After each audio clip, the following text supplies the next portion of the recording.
back to my channel. Hope you guys are all doing really well. Now for today's video, I wanted to do something a little bit different. As you can see, I have a guest speaker here on my channel because you guys asked me a lot of questions around, working at the Big Four, what it's actually like working at the Big Four. And as you guys know, I've left like about a year ago. So I thought it would make sense to have someone who's currently working at one of the Big Four accounting/consulting firms. So for those of you who couldn't actually already tell, I've actually got my younger brother Vinay here. Hey guys. So he currently works at one of the Big Four accounting firms. So yeah, as you guys would have seen on my Instagram, I put up a post asking you guys to ask me questions, as to what you wanted to know from a person who's currently working there and from someone who's actually worked there already, what you wanted to know. So a lot of questions came through, so we're just going to answer them here for you guys today, and let's just get started. So I've just got all the questions here on my phone, so we're literally just going to go through it one by one. But I think before we begin, we want to just give a little bit of context as to who we are, what we do, and how long we've been sort of in the industry for, just to give you guys a little bit more context. So as you guys recall from my previous videos, I mentioned that I left Kpmg. That was a Big Four that I was working at. I left there last year in August. So I can't believe it's actually already been almost 1 year. I started in 2017 as part of the graduate intake for that year, and I was working in the internal space within FS specifically. So FS is financial services. So yeah, I was there for about 2.5 years. I was a consultant, soon to be senior consultant, but I left just before that to pursue bigger and better things. So yeah, that's just a little bit about my Big Four experience. So about 2.5 years, and then I moved to a banking corporation outside of that. So I moved to the industry. Do you want to go next? So I joined the Big Four in the Internal Audit Risk Assurance Division in the summer of 2017/2018. So this ran over, say, November to February of that time. In that role, as a vacationer or an intern, it gave me exposure to what the work of the division was like, and mainly during that time I was doing the work of a consultant, and that included just more so the easier tasks, but still it gave me that exposure to the different processes and the different types of practices and just the general vibe of the whole workplace. So that vacation program ended in February, and about a week or two later I got the phone call saying that congrats, I'd like to take me on board as a graduate. And so that would have started a whole year after the vacation program ended. So then I ended up starting as part of the graduate intake in February 2019. 2019. So then I ended in 2019. So 6 months later I left. Yeah, so for 6 months we were working in the same division, but we were in separate teams and different, so she was in the FS. I was in the FS space and he was in the corporate space. So different teams, but we were actually on the same floor and would be part of the same monthly huddle meetings as well. So definitely did see him on the floor a lot, and lunchtimes we'd travel to work together, come home together, walk home. Yeah, it was an experience. So we kind of made sure to if we're in the kitchen, sit at separate tables and just not acknowledge each other when you walk past the hallways. Yeah, and a lot of people actually couldn't tell we were siblings, so that was good. I think what we did to make keep it a distance between ourselves. Yeah, for the first few months a lot of people didn't know, which was good. Which is good, yeah, because I don't think we look alike anyway. But yeah, so that's a little bit about ourselves, just to give you guys a little bit of context.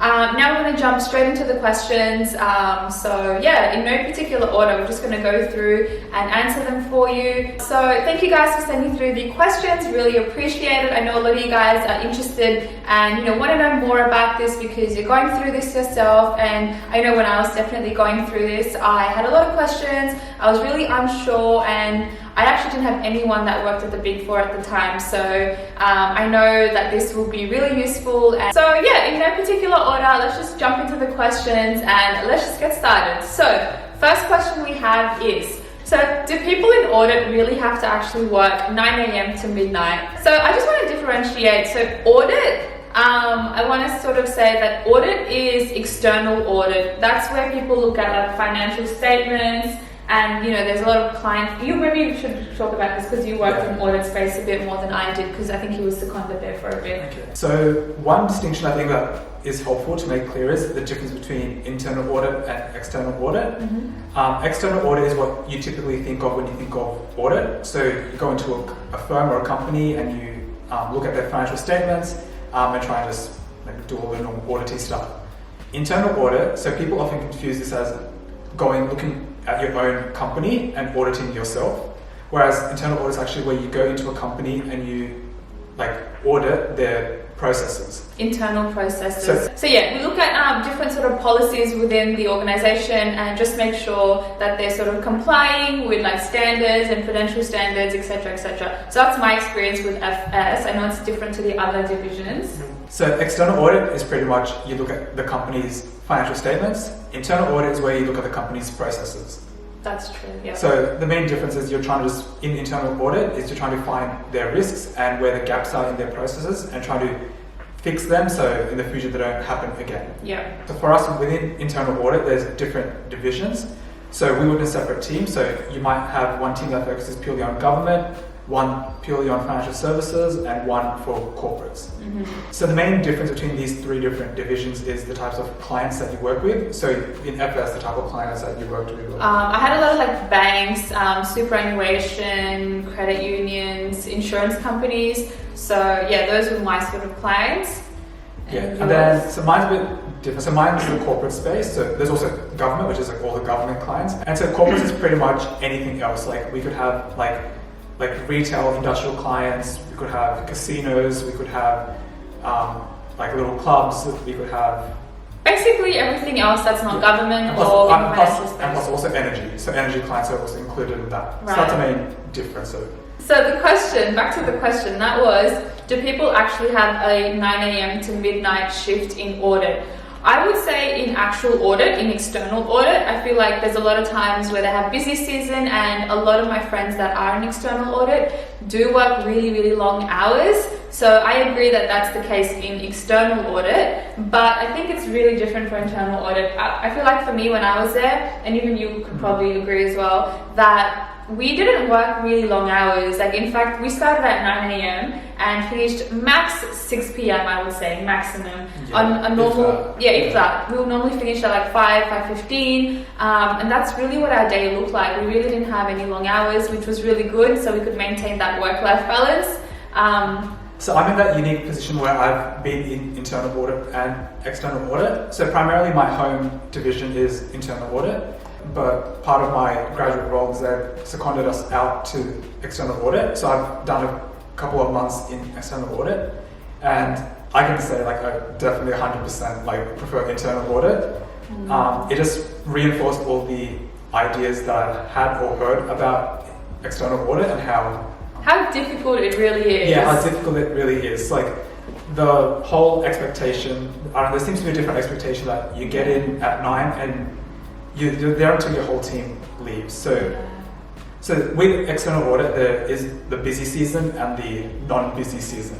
I feel like even in their non-busy season, they would still finish at like early for them is considered like 7:30. That's considered early. Whereas for us, early would be like maybe 4 p.m. So yeah, you can just sort of understand the difference between external audit and internal audit. Yeah, in my time in external audit, like I did see like people staying back until like 11 p.m. as well. And you usually hear stories as well. I don't know if you've heard these stories, but people would, because obviously external audit would go out in a team, so there'll be like the partner on the job, the senior manager, the consultant, and the graduate all working together. And if you finished your work, like I've heard rumors, like if you finished your work and you don't have anything else for the day, usually people will just sit there and wait for their entire team to finish and then they'll actually go home. I don't know, it's just like an unspoken sort of rule. It's kind of like, even if you do finish your work, you kind of feel like obliged to just stay there until everyone, like the last person is ready to leave. But one thing that I have heard from a lot of people is that they really do enjoy the workplace culture. They enjoy the teams that they work in. Like they end up becoming a family, maybe because they spend hours on hours with them working late nights. They end up becoming like a family. Well, that sort of makes sense. If you spend that long with someone, obviously you're going to make that. Yeah, it couldn't just be Stockholm syndrome, like they're just stuck in it, so they kind of like... Yeah. Alrighty, so the next question we have is, how do you stand out in the application or interview process? Now, I feel like for me, my experience, because I can only really tell you guys about my experience and what I went through. So my application process was relatively simple. I feel like they were really quick to get back to me, which was really good. And then once I got to the interview process, I had a lot of questions thrown at me, like, what else is there that you do outside of uni? Are there any extracurricular activities that you're involved in? So I sort of got the gist that they were looking for someone that wasn't like your normal stock standard uni student and only just did uni and studied all the time. They were looking for someone that was sort of an all-rounder and had those other, skills as well. So for me, I was working at a bank while studying at uni full-time as well. And then I was doing extracurricular, like a lot of dancing, Bollywood dancing, etc. And I used to play tennis as well. So that was obviously all part of my resume, and they sort of took that as, so she's not just studious, she's got other things, going for her as well. I feel like those sort of things are very important in, sort of putting yourself out there and making yourself stand out. Those are the things that I feel like they look at. Would you agree? Yeah, I agree, 100%. So one part of the application process, so everyone knows it's a standard, you go online, you do the whole upload your resume, all the normal stuff, the online questionnaires and everything like that. So everyone knows that process, you upload your resume, you do the online questionnaires, and up until that point you can't really do much to control your outcome. A lot of the time it does come down to luck as well, and when they're filtering through the different resumes. The next step normally is the online testing. So that's probably the biggest part where they cut out a lot of people. And with that, the only thing you can do is pretty much just practice and do those online puzzles and pattern quizzes and... Yeah, because that's essentially what those questions are. It's all about pattern recognition, a lot of numbers, and it's about being fast as well. I know my one had a timer as well. So I think just trying to analyze and understand patterns and doing practice and practicing that could potentially help you, but I think it's all luck as well. Yeah. And normally the next step after that is the video interview, and that's another big step where people eventually either fail or pass. I think what they see in that video is they really want you to be captivating and look like you're interested, and not just splurting out the normal, what you don't want to say what they want to hear. True. You don't want to say what they exactly want to hear as well. You want to be a little bit different. In your video, try and be don't treat it like a formal interview. Try and be a bit more conversational when you're speaking. Relax a little, even though it's hard to relax. It is hard to relax. It was even I was a bit uptight. I was no. But you do get nervous. It's easy to say in hindsight, once you work there. But just try and be a bit more conversational when you're speaking. Even if you're not the most outgoing and bubbly person, just fake it till you make it. I think one thing that does make you stand out as well is having a good resume of work experience, no matter what it is. If it's just a normal fast food takeaway job, or if it's a proper working in an office, just anything, it just shows to the employer that you do have that experience of working together in a team, achieving a certain goal, and it's not purely you just studying all the way up until end of uni and then just trying to get your first job with no experience at all. It does help. For myself personally, I started working in year 10, so my first job was in a pizza shop, and then later on, and throughout my whole year, except for my final year of high school, I've always had a job, whether it was working in a bank, at a call center, or working in a little accounting firm somewhere. I think they like seeing that you can multitask and you can juggle a few things at the same time, because obviously working at the Big Four, there's a lot of work involved. There's a lot of work, a lot of tasks involved, and they really do test you. It's not easy breezy in internal audit as well. There's definitely work, so they're seeing someone that can really manage their time properly across a few different things. And if you can show that you've done that during uni and you were working as well, then I feel like they really appreciate that. Yeah. Cool. So moving on to question number 3. So if I get into a mid-tier firm, can we still get into the Big Four later on? I definitely think you can. There's no reason that, if you're working at a mid-tier firm, why you can't apply for a Big Four accounting role. I don't see why you can't do that. It's just like applying for any other job. And in fact, I know a lot of friends that have actually already done that. A lot of the time people do want to jump from mid-tier to a Big Four, and that's purely just out of just the reputation. The reputation of being in a Big Four. Yeah, there's nothing wrong working in a mid-tier accounting firm. You learn the same skills, you do exactly the same work. The only difference is you probably have different clients. So clients may not be as rich to be able to spend that much on a big four. Yeah. But you're doing the same work, you're learning the same skills. So apart from just the name, reputation, and all that stuff, like there's no real I difference. agree. So if you're thinking of applying, I definitely think you should just do it. There's no harm in applying. If you get it, great. If you don't get it, then that's fine. You still have your current job. And yeah. So question number 4. Was I nervous when I started at the Big Four? Yes, I was nervous, but I think beyond that, I was actually really excited. I was really excited because I've always wanted to work at one of the Big Four accounting firms. And once I got that offer, I was just over the moon because I didn't expect it, given my grades at uni, my performance. So yeah, I was actually more excited than I was nervous. I think maybe in like the first week of me starting, obviously nerves kick in. Like it's your first day, there's people you gotta meet, you gotta be professional, and you're just like fresh out of uni, so you're still a baby. So yeah, I remember when I started shaking hands of like the partners, introducing yourself. It did all really get to me because me as a person, I'm really shy. I struggle, to talk to someone if I don't know them. Obviously you build that over time, but obviously then you're still young, you're fresh out of uni. So yeah, there were still those nerves there for me. What about you?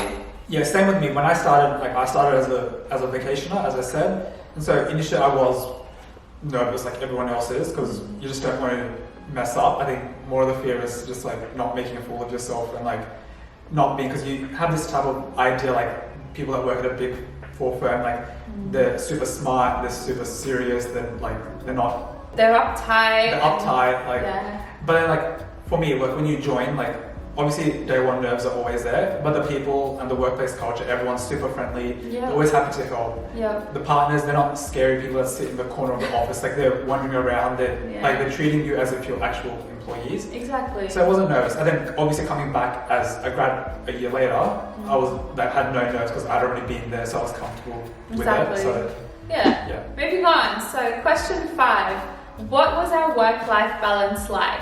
I think for me, my work-life balance was pretty good because at the time, I was also part of a dance group as well, and at that time I obviously started YouTube, so I feel like if I was able to maintain all of that, that means it was good work-life balance for me. Work was able to provide me with all the flexibility, it was an agile workplace, so I feel like that just really helped, and I was able to focus on other things besides work as well. So for me, work-life balance I think was a tick for me. I didn't have any issues with that. As I said, no long hours, so really no excuses with that. Yeah.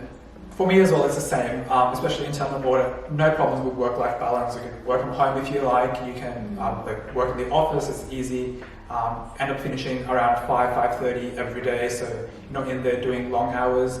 You're able to manage all the other extracurriculars, like me as well. I was also doing Bhangra dancing as well, going to the gym as well. You can make time for everything.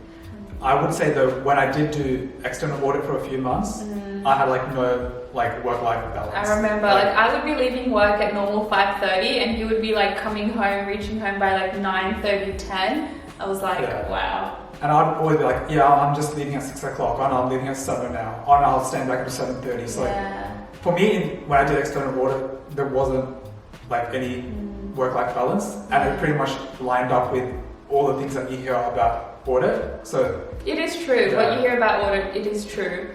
Yes, some of it is exaggerated, sometimes, but most of it is definitely true. Sorry if you don't want to hear that, but it is. We are only here to speak the truth and give you our honest thoughts and opinions. So yeah, cool. Let's move on. So question number 6. Does what uni you go to matter and what GPA you have?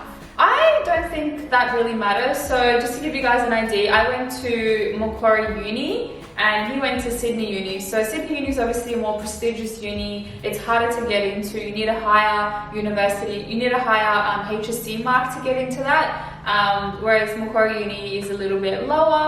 So, we both got in and I had no issues. So that's a good example of, does uni really matter? I went to Macquarie, he went to Sydney, so I don't think that really matters. In terms of your GPA or WAM or your mark at the end of uni, I also don't think that matters as long as you've got extracurricular, extra, things that you do on top of uni, if you're working, as we mentioned before, because I know at uni I was a very, very average student. I would mostly get like passes and credits, which I mean was fine for me. I was working, I was getting that experience, and that's probably why I actually got in and got this job. I feel like maybe same for you as well. Yeah, same with me as well. So even though like I did go to Sydney Uni, like I was at like having a credit average. So my grades were really up there when they talk about distinction and high distinctions. So I don't think that was an issue. Yeah, so when it comes to application, I don't think it's really just your marks that matter. Like obviously they do look at it, but it's a combination of like your marks, your extracurriculars, your work experience that you've gotten before. So it's pretty much the whole package. So just don't like beat yourself up if you don't have the best marks. You can still definitely get into a Big Four. Yeah, alrighty, so let's move on. So question 7, what are the current trends or courses that will help us get into the Big Four? What are the qualifications required?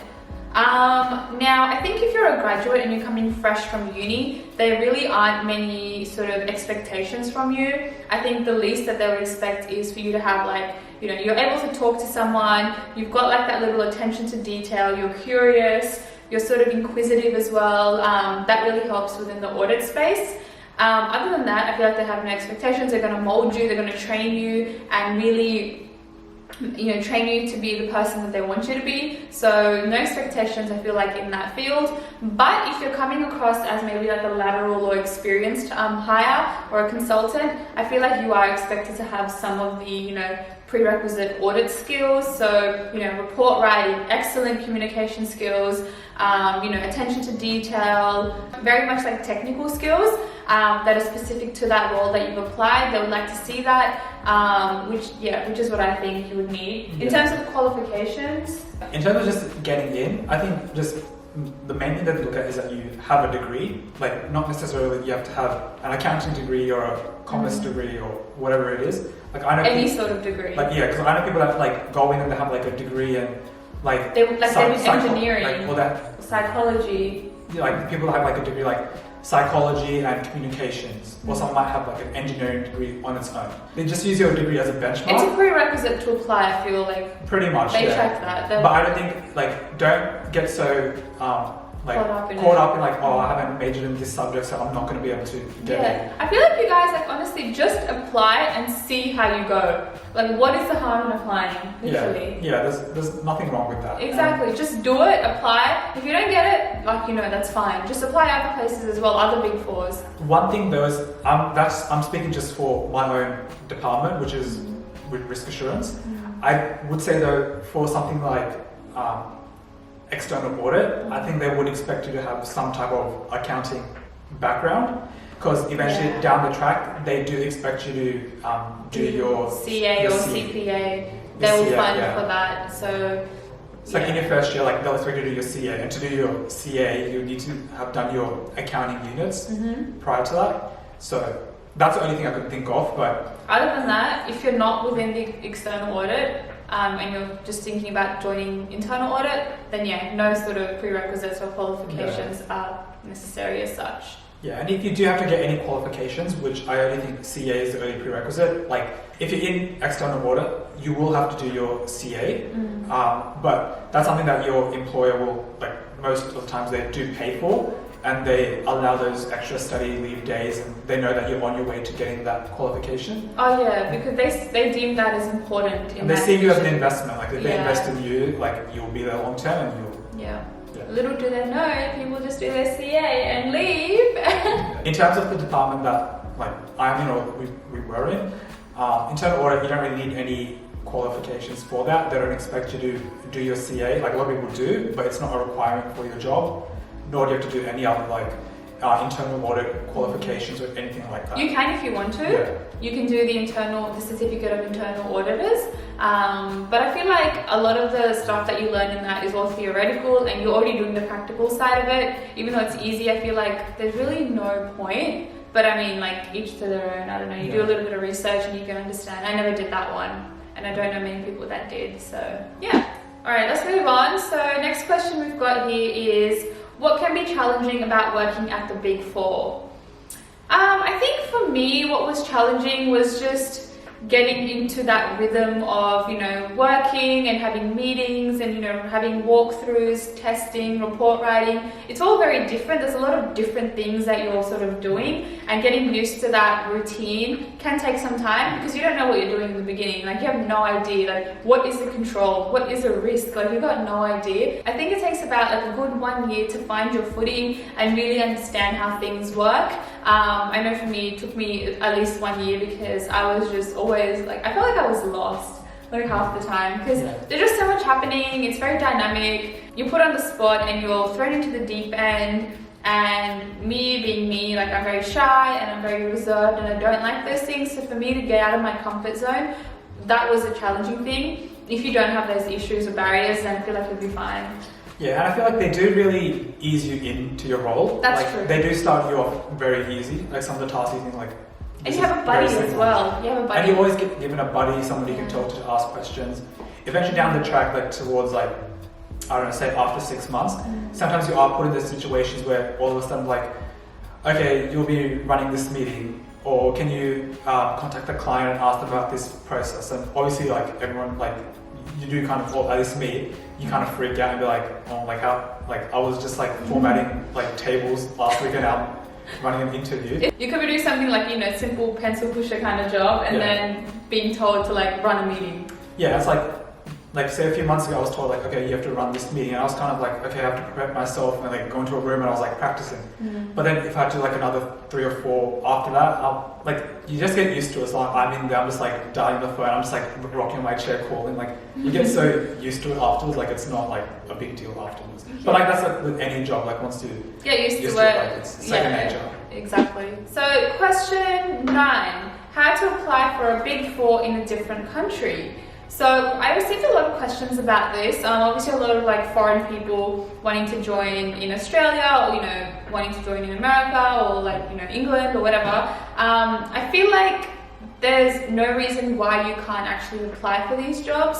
So a lot of people ask me like how to apply for the Big 4. I feel like, I don't want to sound like rude or anything, but you literally just go on the company website and you would need to filter for that country that you want to work in and find jobs and see if there's any availability, any vacancies for that role that you want to be in. Just go on, like, you know, Kpmg.com or the careers page from Kpmg.com or EY, Deloitte, PwC, and go through the website, like, research it. If you're currently already working at one of the Big 4, so that was for people that don't work at the Big 4, just go into the website and apply. But if you are working, then I know you'll be familiar with, like, you know, mobility schemes and transfers between countries. I know there was something that I wanted to do as well, which never happened. But, you know, they can do a swap. So if I want to go, for example, to America, then work in that internal audit team, then they would actually bring one person from that team and work and replace me in Australia, and I'll take their spot in America. So that's how that sort of scheme works. There's a lot of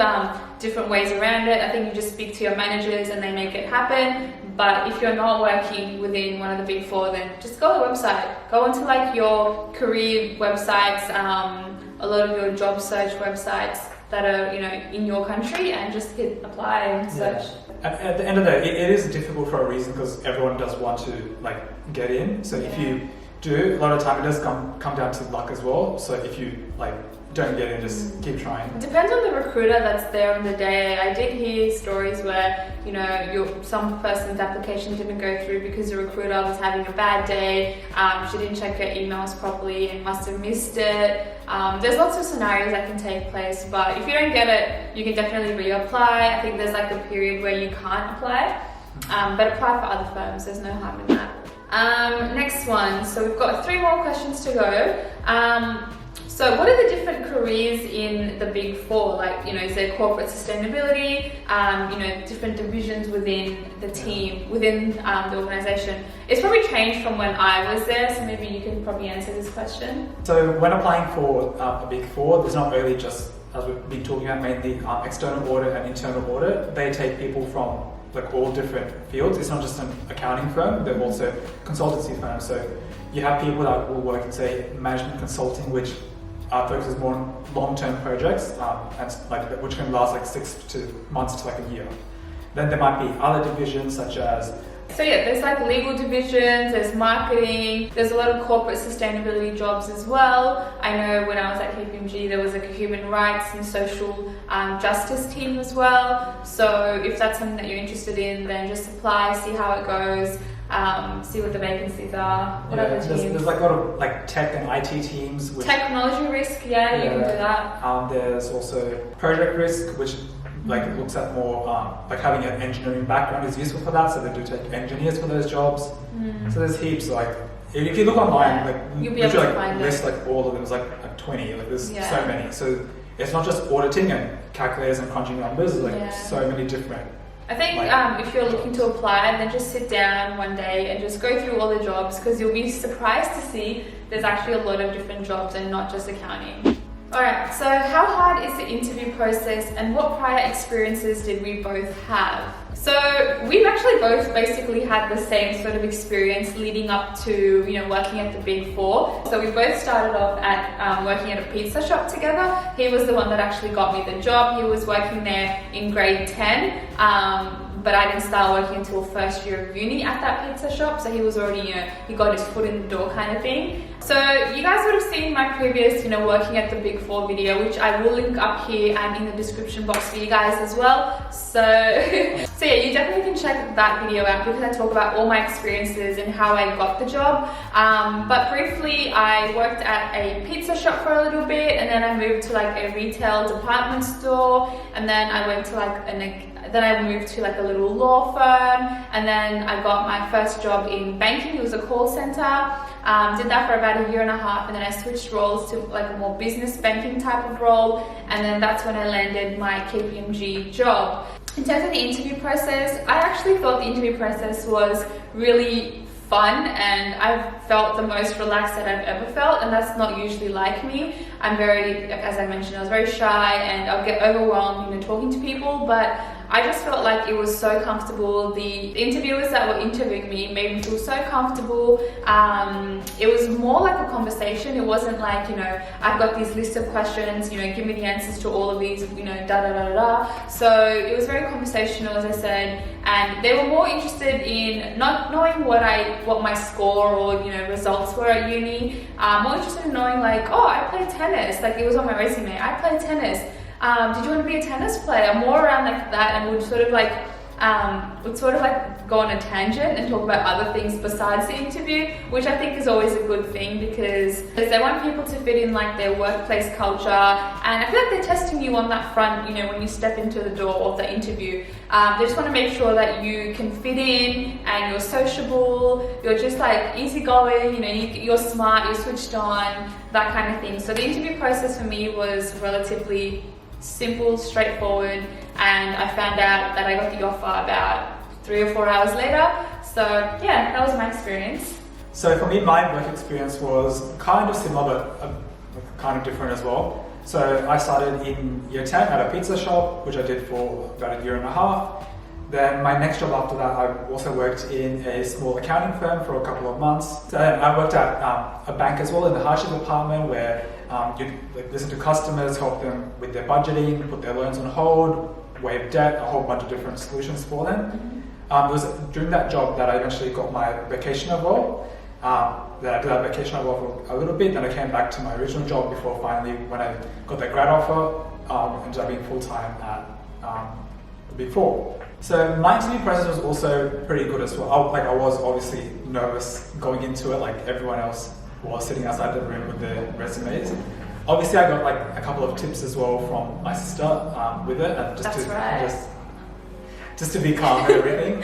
But like when I went in, like one thing I would say is when they do ask you questions, do be specific in your responses. Don't be vague. If you can relate to a real life experience, even if you have to go into detail into that one experience, that's always ideal. You don't want to have like wishy-washy answers that just like cover broad, like which could answer like 3 different questions. Be very specific. So I think this is very much to that STAR model that everyone talks about. So S is for situations, explaining the situation when you're giving your examples.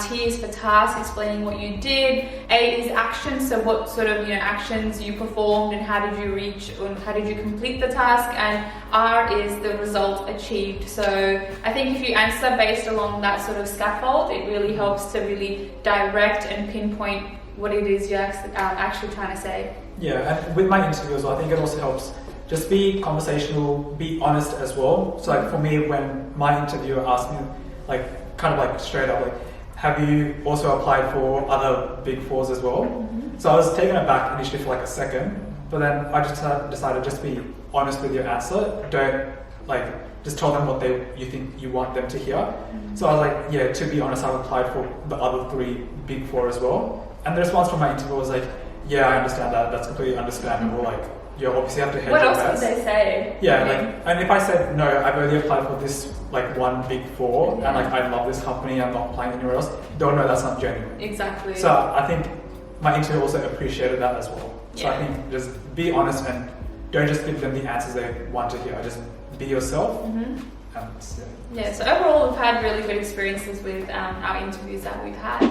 And the last question, so what was our overall experience like working at the Big Four? Were we happy? Did we think it was valuable? And did we learn a lot? Obviously I learned so much as well, so all in all for me it was actually a really good experience. The only reason that I did decide to move was because I felt like for me, like rule of thumb for when I'm in the industry and I'm part of a job, I think 2.5 years for me is usually that figure, it's usually that time frame. I feel like it is for a lot of people as well, where they start sort of getting used to how things are happening, how they're working, and you know, there is a chance where you can get promoted, but I feel like the crux of like the work that you need to do is essentially the same. So for me, I like sort of switching things up and making things a little bit more challenging, which is why I sort of left the Big Four. No other reason besides that. So yeah, overall, value-wise, yes, 10 out of 10. Happy, yes, the team was great. I made some really amazing friends, which I still talk till this day. And I feel like I've definitely learned so much. And yeah, I'm happy with my experience. What about you?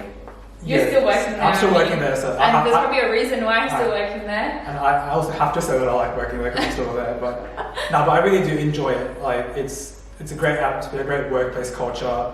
You learn a lot. Like it's like a full like induction course on all the skills that you'll ever need going forward in your professional like work life. Mm-hmm. So I think it's great for that. Yeah, I have no issues. I've been there just over a year now. No plans of leaving anytime soon. Yeah, but highly recommend it. Like obviously it does get stressful at times, but at the end, like what you get out of it is so much more, and it just makes it so worth it.